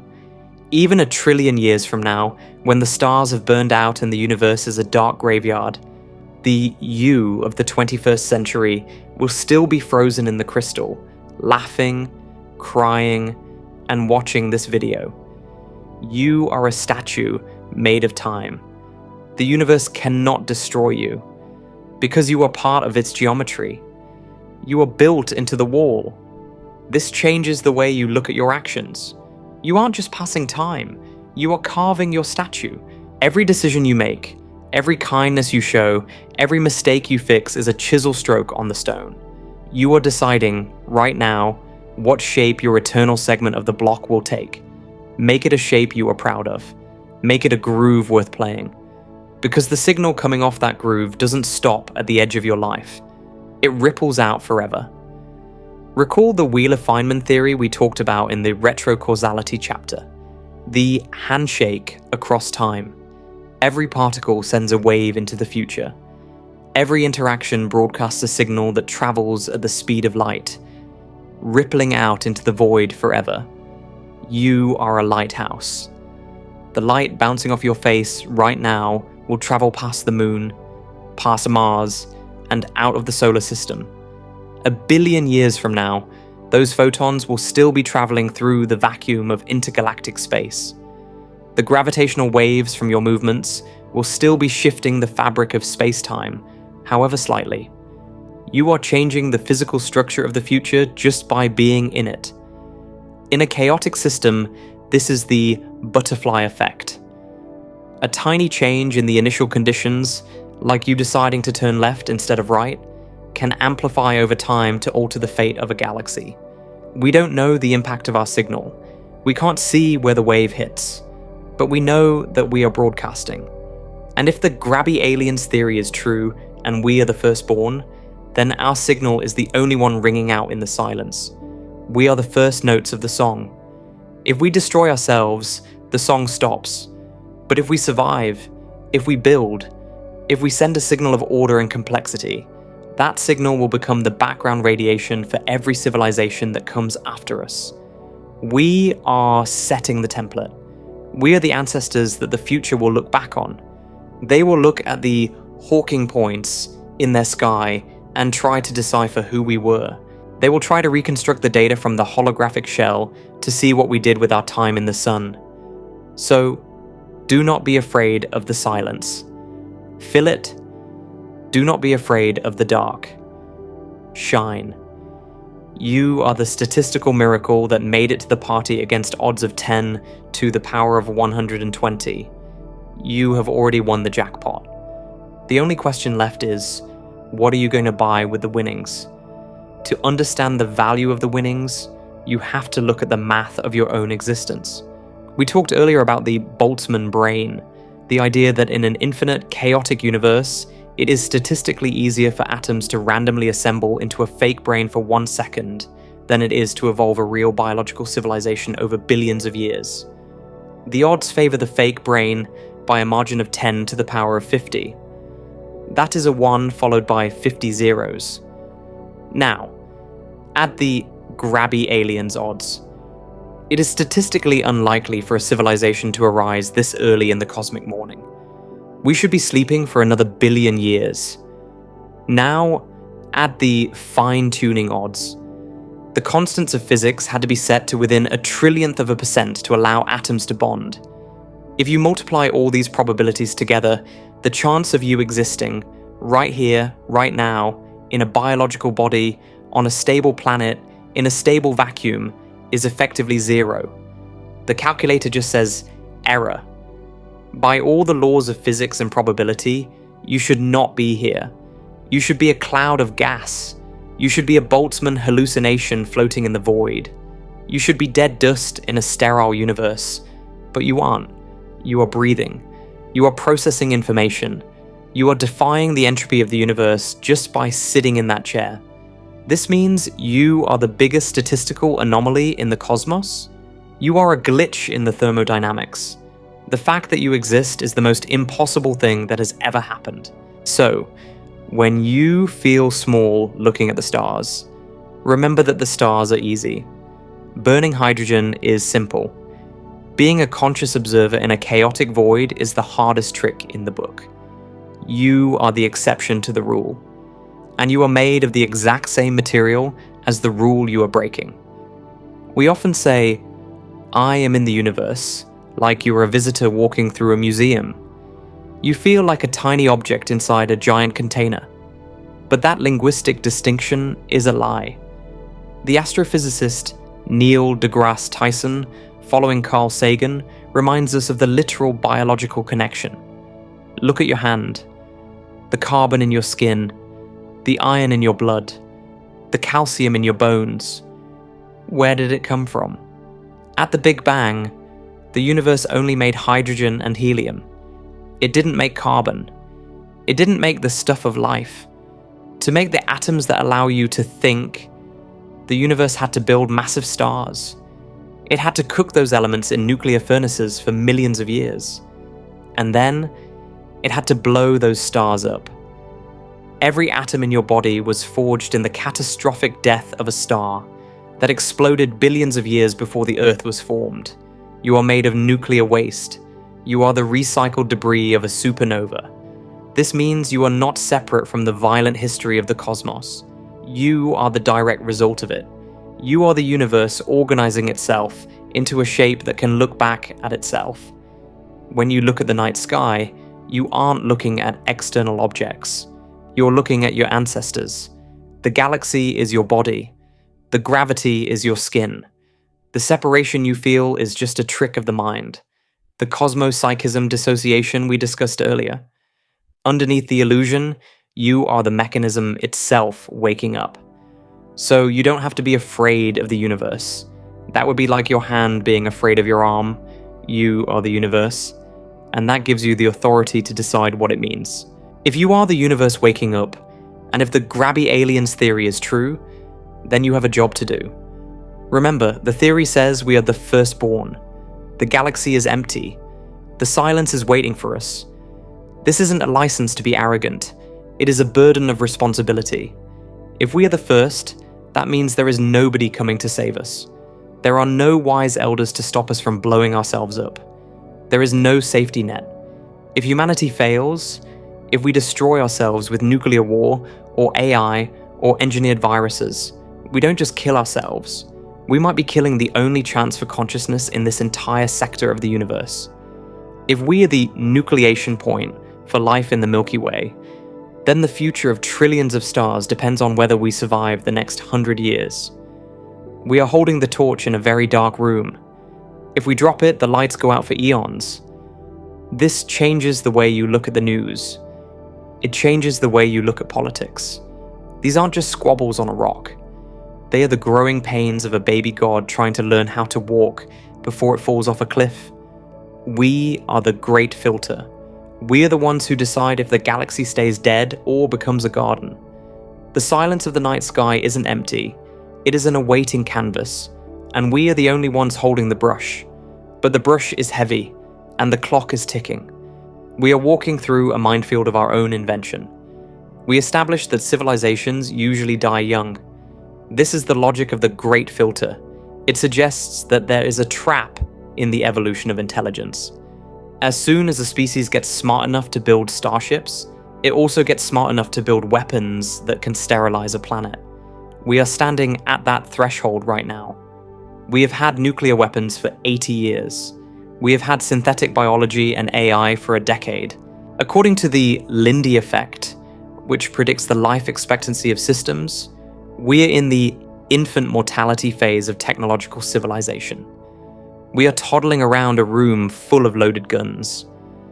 The reason the universe is silent might not be because we are the first to start.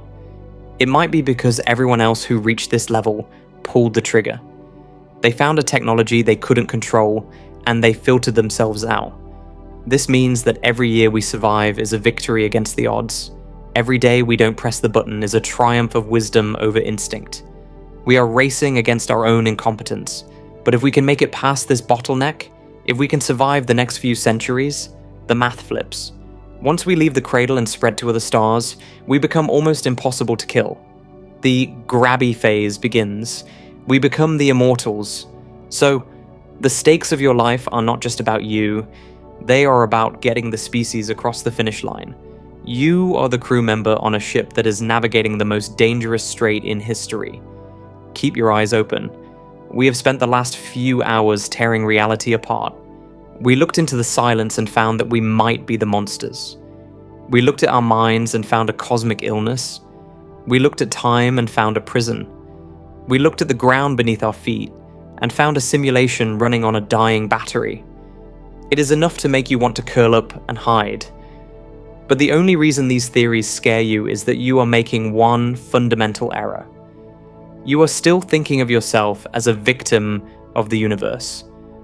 You are seeing yourself as a tiny, fragile thing trapped inside a giant, hostile machine. But physics tells us that there is no inside and outside. There is no boundary where you end and the universe begins. You are not in the simulation. You are the rendering engine that makes it real. You are not trapped in the block universe. You are the geometry that defines it. You are not afraid of the grabby aliens. You are the grabby aliens. The atoms in your hand are the same age as the universe.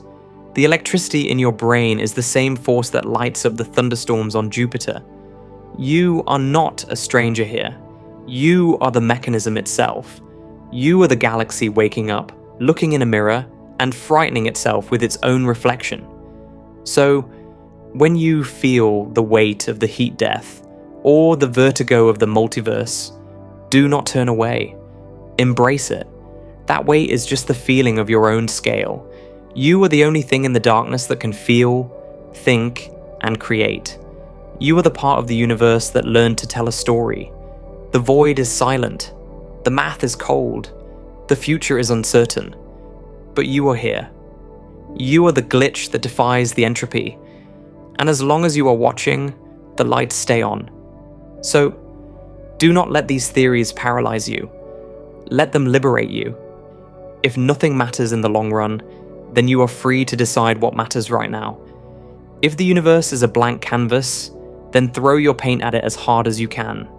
Live a life that is worth recording in the block universe. Build something that screams against the silence. Be the force that fills your corner of the cosmos with noise, art, and memory. We are walking a tightrope over a bottomless pit, but the view is spectacular. So keep looking up. Keep asking the terrifying questions. And remember, you are the statistical miracle that made it to the party. Enjoy it while it lasts. If you made it this far into the deep end, you are exactly the kind of person who belongs here. Most people turn back when the math gets dark, but you stayed. If this journey shifted your perspective on reality, hit the like button. It helps the signal reach other observers in the algorithm. I want to know what you think. Which theory keeps you up at night? Are we the firstborn monsters, or are we just brains floating in a void? Leave your verdict in the comments below. I read them to remind myself I'm not the only one staring at the ceiling. And if you want to peel back more layers of the universe with me, make sure to subscribe and ring the bell. We have a lot more blueprints to examine. Thank you for watching. With you was Acronium.